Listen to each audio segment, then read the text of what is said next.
in this session, we are using a library called MPAS-A to generate a cross section of a tropical cyclone. So before we use the cross section function, let me introduce the MPAS-A library a bit. So we are using these libraries and just run it here. We will introduce them when we go to that part. So first of all, there are some unique features supported by MPAS-A. First of all, it has a feature of unique units. So it can assign unit to your NumPy arrays or any constant. For example, here I have an array like this, and then I have import the units function from MPAS-A, right? So I just call this function out, and then apply the units meter unit to this NumPy array, and then I run it and print it. It is a NumPy array, this NumPy array, and then it adds a unit to it. And here, of course, I have made a time unit from here. This is another way to write the unit. So you can, first of all, you can apply the unit in using a star sign, like a multiply sign here. And the other method is you can call this function and then apply the unit here to this NumPy array. And then if I divide them together, this is in the unit of time, second, right? So if I divide them, it will automatically calculate the unit for you. So it will become a speed unit. So this is like a meter per second. And for any arithmetic operations like addition, subtraction, so on and so forth, MPAS-A will automatically change the unit for you. For example, here you have a meters and you plus an inch, 1 inch plus 1 meter. Then if you plus them together, it will automatically change the units to you. So it's like it's not 2 meter, but it's 1.0254 meter. Yeah. So this is one unique feature of MPAS-A. And then another feature of MPAS-A is the functions to calculate meteorological equations. So this is from this library. So here, the MPAS-A.cal. And if you visit this website, you can see it has a lot of calculations. For example, it has a dry lapse rate or geopotential to height or like anything. Well, maybe not anything, but some functions that may be useful if you don't remember the equations. So for example, here, I have a speed and direction array, and this is a speed array, which is like 5, 10, 15, and 20. And these are the direction of these arrays.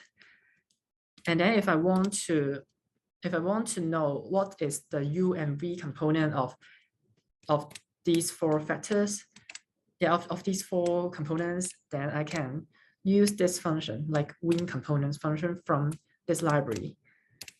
And you can see the documentation from this website. So I click on this website and then I find the wind components, here.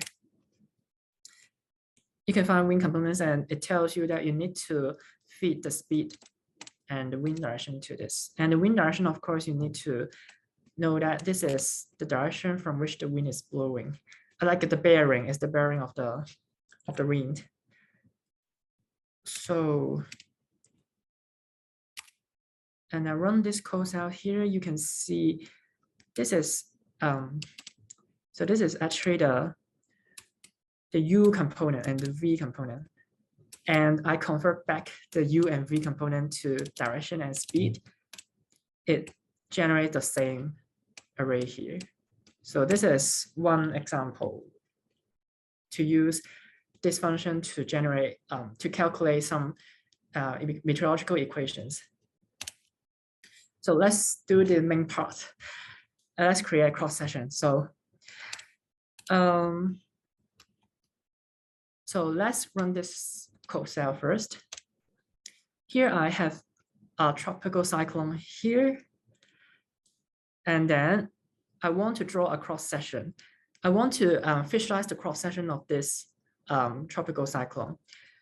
So first of all, I will need to define the cross-sectional line. For example, I just arbitrarily draw it around here.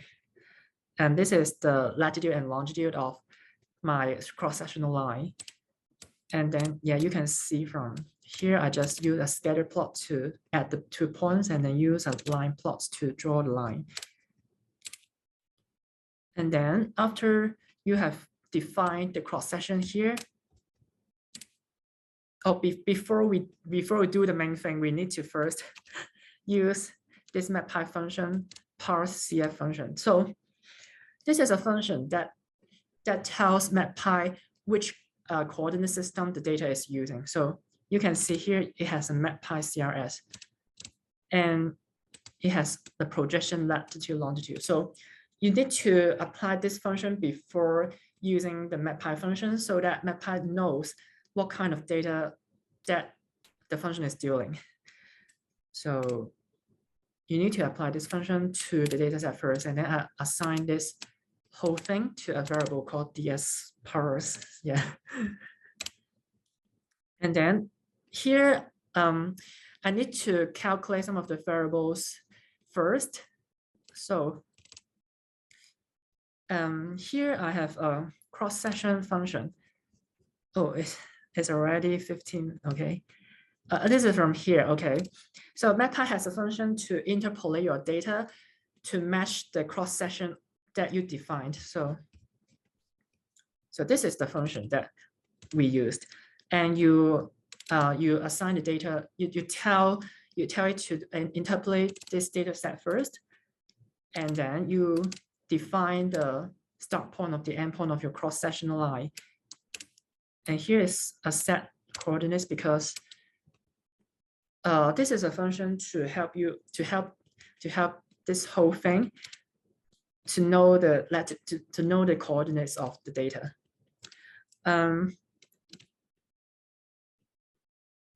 Okay, maybe let's comment on this. So, let me add a point here. Okay, so maybe you're curious about how I do this whole thing. So you just type control/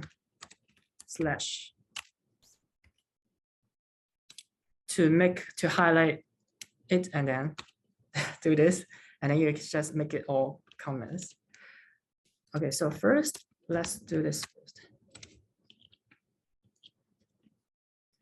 Okay, after I have generated this cross-section of this data set, the coordinates changes. It becomes, this remains, this is the pressure level, but it becomes the index. This coordinate becomes an index.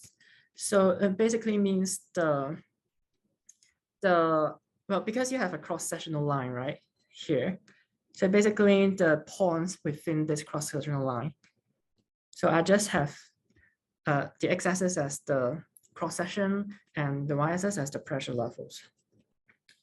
And then I have some of the variables here, but I don't want to plot these variables. I want to plot the wind components that is tangential or normal to this cross-sectional line instead of plotting the zonal and meridional wind. So I use this function to generate the tangential and normal components of wind from the U and V components. And then I also want to plot the wind speed out. So I calculate the wind speed here. And here I convert the units to knots because I want to generate some wind bar plots. So I just do all the post-processing here. These are the codes for post-processing the data. And you can see from the attributes, I now have these new data arrays. And then I generate a cross-section here. Well, this is the cross-section of the tropical cyclone. So you can see here you have a larger wind speed. Then you have the eye here, right? And then you have the eye wall around here, and then it radially outward, decreases outward the wind speed. So to generate this picture,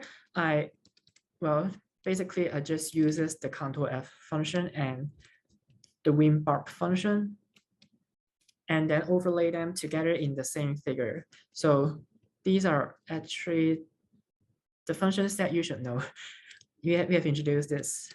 Yeah, so, or maybe I can introduce this one because I slice the data differently. Because you have a larger range in here, right? So the distance between 200 hectopascal and 300 hectopascal is obviously larger than down here. So I slice the data a bit so that it plot out the first 19 elements of the pressure levels, but after the 19 levels, I plot the data every 4 steps so that, yeah. Oh, sorry, it's the opposite actually, because the level, the pressure level, the first index is actually the top. So I just plot out all the top here, the top wind bars, I plot all them out, but in the bottom, I kind of like make them sparser so that it wouldn't be too dense for the plot. So this is the trick to do some wind factor field. Yeah, so I think, oh, and then the last one, the F-string formatting. This is pretty important actually, because when you want to deal with string formatting, I've introduced one method last time, but well, I don't really deep dived into that one because that is a bit old, and we usually use F-string to format our data. When you like have some variables that you want to plot in your string, but that you want to write in your string. For example, I have here, you can see from the title, I have the latitude and longitude here. And basically the usage of F-string is that you need to first define an F here. This is the F-string operator, and you just type any text in it, okay? It will show you the text, but if you have this large bracket, curly bracket, and then you type any variables in it. For example, I type the start here, start 0. It will generate, yeah, it will help you to output this, automatically convert this one to string and then generate this whole string to you. And then you can, of course, make it like something like this. This is a rule to formatting string. So yeah, you may want to look at the details in here, I think. Yeah.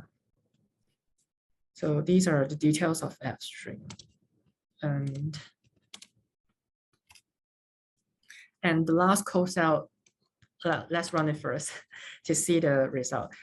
I add a map within this axis. So to do this, you need to, we have a figure here. We already defined a figure here, right? So I call it fig cross here, fig cross.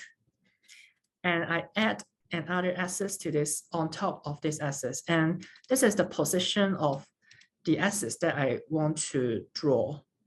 You can see the documentation of this function online to know the details about these things.